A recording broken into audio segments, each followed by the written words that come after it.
Hello everyone, welcome to Nazia forum. ಇವತ್ತು ನಾನು video ಮಾಡಿರೋದು ನೇಮಕಾತಿ ಅಧಿಸೂಚನೆ 2026ಕ್ಕೆ ಸಂಬಂಧಿಸಿದಂತೆ.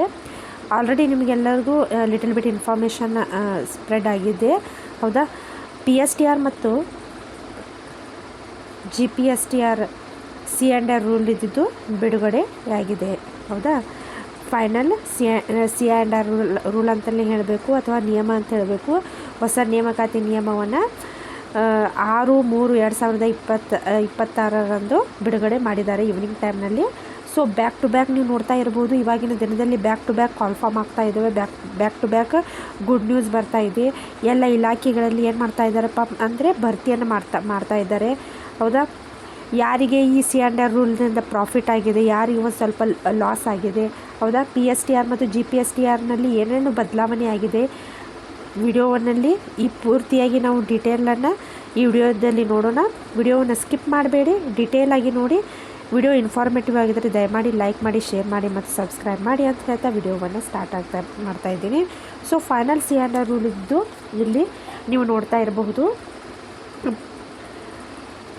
ಕರ್ನಾಟಕ ರಾಜ್ಯ ಪತ್ರ ಇಲ್ಲಿ ಡೇಟು 6/3/2026 ಇಲ್ಲಿ ಬಿಡುಗಡೆಯಾಗಿದೆ.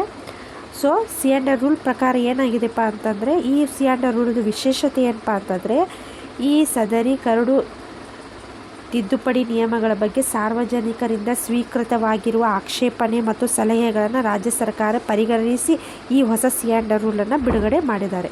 ವೆರಿ ಇಂಪಾರ್ಟೆಂಟ್ ಥಿಂಗನ್ನು ತಿಳ್ಕೊಬೇಕಿಲ್ಲಿ ನಾವು. ಏನಪ್ಪ ಅಂತಂದರೆ, ಸಾರ್ವಜನಿಕರಿಂದ ಬಂದಂತಹ ಎಲ್ಲ ಆಕ್ಷೇಪಣೆ ಮತ್ತು ಸಲಹೆಗಳನ್ನು ರಾಜ್ಯ ಸರ್ಕಾರ ಇದ್ದಿದ್ದು ಪರಿಗಣನೆ ತೆಗೆದುಕೊಂಡು C&R ರೂಲನ್ನು ಬಿಡುಗಡೆ ಮಾಡಿದೆ. It means this is a final C&R rule, ಹೌದಾ. ನೆಕ್ಸ್ಟ್ ಇಲ್ಲಿ ನೋಡ್ಬೋದು, ಪ್ರಾಥಮಿಕ ಶಾಲಾ ಶಿಕ್ಷಕರು 1ರಿಂದ 5ನೇ ತರಗತಿ,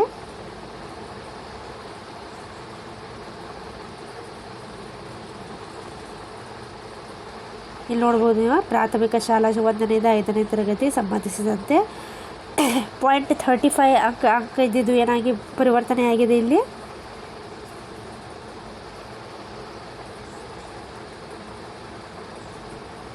ಇಲ್ಲಿ ನೋಡ್ಬೋದು ನೀವು 1ರಿಂದ 5ನೇ ತರಗತಿಯದು 0.35 ಇದ್ದಿದ್ದು ಬದಲಿಗೆ 0.70 ಅನ್ನು ಚೇಂಜ್ ಮಾಡಿದ್ದಾರೆ.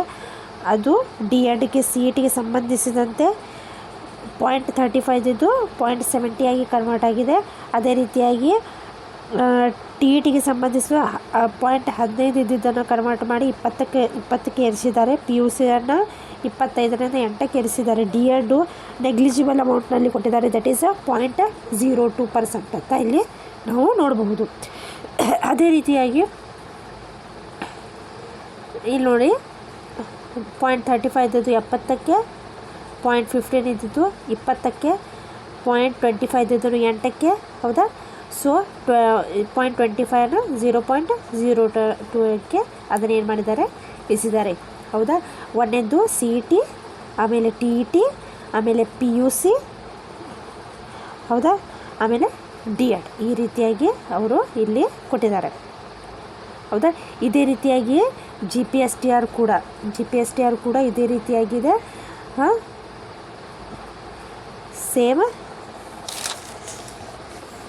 CET, TET, ಡಿಗ್ರಿ ಮತ್ತು B.Ed ಈ ರೀತಿಯಾಗಿ ಅದನ್ನು ಏನು ಮಾಡಿದ್ದಾರೆ, ಕನ್ವರ್ಟ್ ಮಾಡಿದ್ದಾರೆ. ಸೊ ಇಲ್ಲಿ ನೋಡಬಹುದು, ಶಿಕ್ಷಕರ ನೇಮಕಾತಿಗೆ ಇದೀಗ ಕ್ಷಣಗಣನೆಯದ್ದು ಆರಂಭವಾಗಿದೆ. ಶೀಘ್ರದಲ್ಲಿ ಅರ್ಜಿ ಆಹ್ವಾನಿಸಿ ನಡೆಸಲಾಗುವ 18,000ಕ್ಕೂ ಅಧಿಕ ಸರ್ಕಾರಿ ಶಾಲಾ ಶಿಕ್ಷಕರ ನೇಮಕಾತಿ ನಿಯಮಗಳ ಬದಲಾವಣೆಯನ್ನು ಮಾಡಿದ ಅದೇ C&R ರೂಲ್ ಬಗ್ಗೆ ನಾನು ನಿಮಗೆ ಹೇಳಿದೆ. ಸೊ ಪ್ರಾಥಮಿಕ 1 to 5th ಪದವೀಧರ ಪ್ರಾಥಮಿಕ ಶಾಲಾ ಶಿಕ್ಷಕರು 6 to 8 ನೇಮಕಾತಿಗೆ ಸಂಬಂಧಿತ ತಿದ್ದುಪಡಿಯ ಅಂತಿಮ ನಿಯಮಗಳು ಇಂದು ಗೆಜೆಟ್ನಲ್ಲಿ ಪ್ರಕಟಗೊಂಡಿವೆ.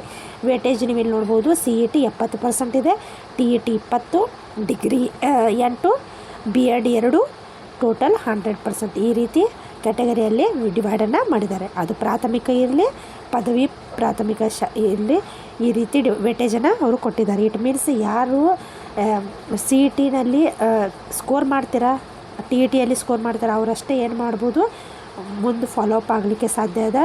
It means study is very important. ನೀವು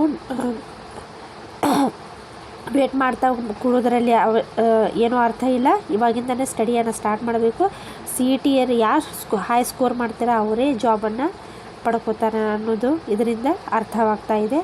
so this is a new weightage for PSTR ಮತ್ತು GPSTR. ಇನ್ನು 15 ದಿನದಲ್ಲಿ ಏನು ಮಾಡ್ತಪ್ಪ ಅಂದ್ರೆ ಕಾಲ್ಫಾರ್ಮ್ ಡೆಫಿನೆಟ್ಲಿ ಆಗ್ತದೆ. 30 ದಿನದ ಟೈಮ್ ಲೈನನ್ನು ತೊಗೊಂಡಿದ್ರು. ಸೊ ಇನ್ನು 15 ಡೇಸ್ನಲ್ಲಿ ಕಾಲ್ಫಾರ್ಮ್ ಆಗ್ತದೆ. ಸೊ ಬಿಫೋರ್ ಕಾಲ್ಫಾರ್ಮ್ ನೀವೇನು ಮಾಡಬೇಕು, ಸ್ಟಡಿಯನ್ನು ಸ್ಟಾರ್ಟ್ ಮಾಡಿ ಅಂತ ಹೇಳ್ತಾ, ವಿಡಿಯೋ ನಿಮಗೆ ಏನಾದರೂ ಇನ್ಫಾರ್ಮೇಟಿವ್ ಆಗಿದರೆ ದಯಮಾಡಿ ಲೈಕ್ ಮಾಡಿ, ಶೇರ್ ಮಾಡಿ, ಸಬ್ಸ್ಕ್ರೈಬ್ ಮಾಡಿ ಅಂತ ವಿಡಿಯೋ ಇಲ್ಲಿಗೆ ಏನು ಮಾಡ್ತಾಯಿದ್ದೀನಿ. ಧನ್ಯವಾದ. ಏನಾದರೂ ಕಮೆಂಟ್ ಇದ್ದರೆ ಕಮೆಂಟ್ ಬಾಕ್ಸ್ನಲ್ಲಿ ಕಮೆಂಟ್ ಮಾಡಿ.